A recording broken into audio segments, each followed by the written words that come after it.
Ang kwentong ito ay ipinadala ni Obet. Nangyari ito noong taong 1985 sa lalawigan ng Quezon. Simulan na natin ang kwento. Magandang gabi po, Sir Captain Kokak.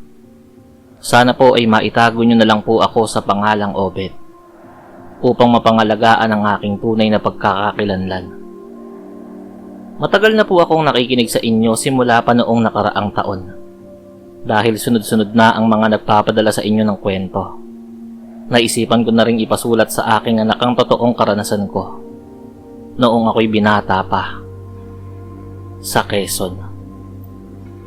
Nangyari ito noong taong 1985. Matapos kong makapagtapos ng high school, huminto muna ako ng 2 taon sa pag-aaral para makatulong sa aming taniman.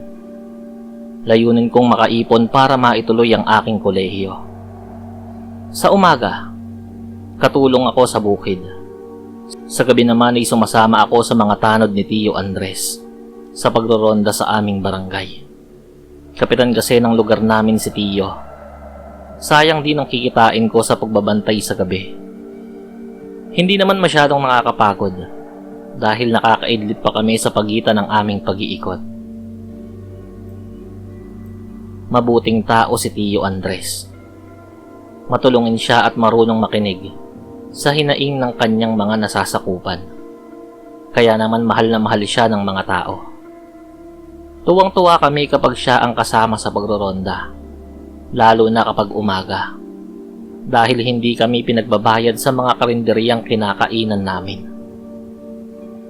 Ayon sa mga may-ari, paraan nila yon ng pagpapakita ng utang na loob sa maayos na pamumuno ni Tio. Isang umaga, dahil tapos na ako sa trabaho sa taniman, sumama ulit ako sa pagroronda. May iniutos si Tio sa kanyang mga tanod. Bisitahin si Karam, ang lalaking bagong lipat sa bukana ng barangay. Nais ni Tio na kamustahin yon at itanong kung may kailangan siya para sa kanyang bagong tayong karinderya. Ganoon kasi si Tio. Matagal ka man sa lugar o bagong salta, gusto niyang pakitaan ka ng magandang pakikitungo. Nang marating namin ang karinderya, namangha ako dahil napakaraming taong kumakain doon. Hindi lang mga residente namin, kundi pati mga tao mula sa karatig barangay. Dahil puno na ang loob, doon na lang kami sa labas pumuesto at umupo. Bilang ako ang pinakabata, ako ang inutusan ng mga tanod na tumingin ng ulam. Napakasarap tignan ng mga putahe, ngunit may napansin ako. Wala ring mga ulam na nangangailangan ng kalamansi, gaya ng sisig o tokwat baboy. Gayunpaman, nang makita ko ang dinuguan, ay talagang natakam ako. Hilig ko kasi sa dinuguan ng may durog na siling mahaba at maraming patak ng kalamansi. Bumalik ako sa mesa at ibinigay ang order. Lumapit sa amin ang isang lalaki. Siya na siguro si Karam. Mukhang wala siyang katulong sa negosyo dahil siya na ang kumukuha ng order. Naghahatid ng pagkain, tumatanggap ng bayad, at naglalabas ng mga bagong luto mula sa isang silid sa likuran. Ang inorder ng 4 na tanod ay kalderetang baka, samantalang dinuguan naman ang sa akin. Maya-maya ay inihatid ni Karam ang aming pagkain. Katakam-takam ang itsura noon, pero napansin kong may takip na panyo ang bibig niya. Basang-basa ang panyong iyon. Inisip ko na lang na baka dahil sa pawis. Agad na kumain ng mga kasama ko. Ako naman ay humingi ng kalamansi kay Karam. Sa hindi inaasahang pagkakataon, biglang hinampas ni Karam ang mesa ng napakalakas. Natigilan kaming 5. Nang gagalaiti siyang nagwika.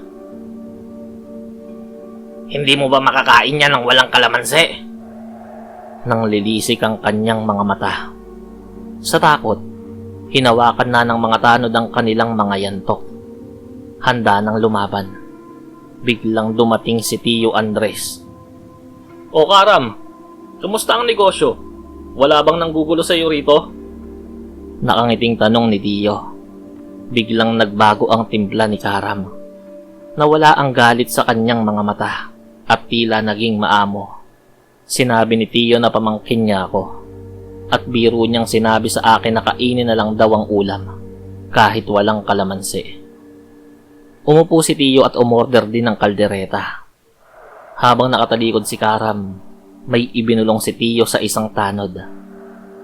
Pagbalik ng tanod, may dala na itong hiniwang kalamansi na mabilis na itinago ni Tio sa ilalim ng mesa. Pagkalapag ni Karam ng pagkain ni Tio, diretsahang nagtanong ang kapitan. Karam, bakit ka nga ba nagalit nung humingi ng kalamansi itong pamangkin ko? May tinatago ka ba? O baka naman aswang ka ah?